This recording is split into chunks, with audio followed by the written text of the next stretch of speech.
आताच्या घडीची सर्वात मोठी बातमी, तरुण नेतृत्वाला एकत्र बसवला, पवारांचे महत्त्वाचे संदेश. पुण्यातील मोदीबाग इथं मंगळवारी झालेल्या एका स्नेहभोजनानं राज्याच्या राजकीय वर्तुळात चर्चांना उधाण आलंय.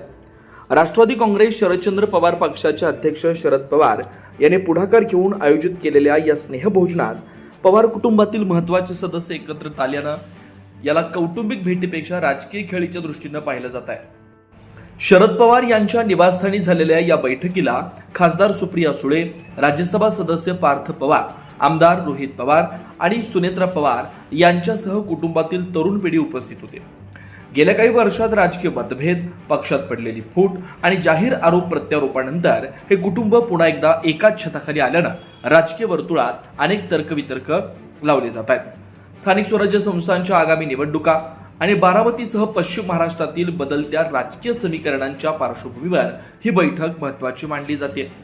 कुटुंबातील तरुण नेतृत्वाला एकत्र बसवून शरद पवार यांनी काही महत्त्वाचे संकेत दिलेत का, अशी चर्चा रंगली.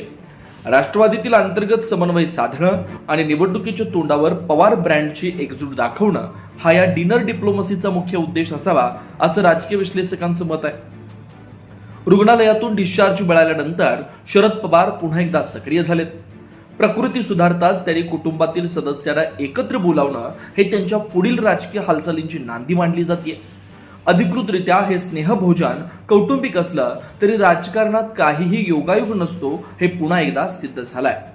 पुणे, पिंपरी चिंचवड आणि बारामतीमधील वर्चस्व टिकवून ठेवण्यासाठी या बैठकीत कोणत्या धोरणांवर शिक्कामोर्तब झालं हे आगामी काळात स्पष्ट होईलच.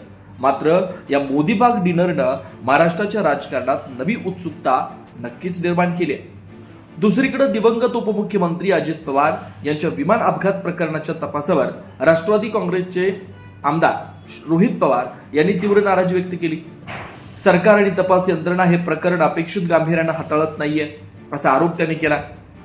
अजित पवार विमान अपघात प्रकरणाचा तपास राज्य गुन्हे अन्वेषण विभागाकडे सोपवण्यात आला. या अनुषंगानं तपासाचा आढावा घेण्यासाठी रोहित पवार सीआयडी कार्यालयात आले होते.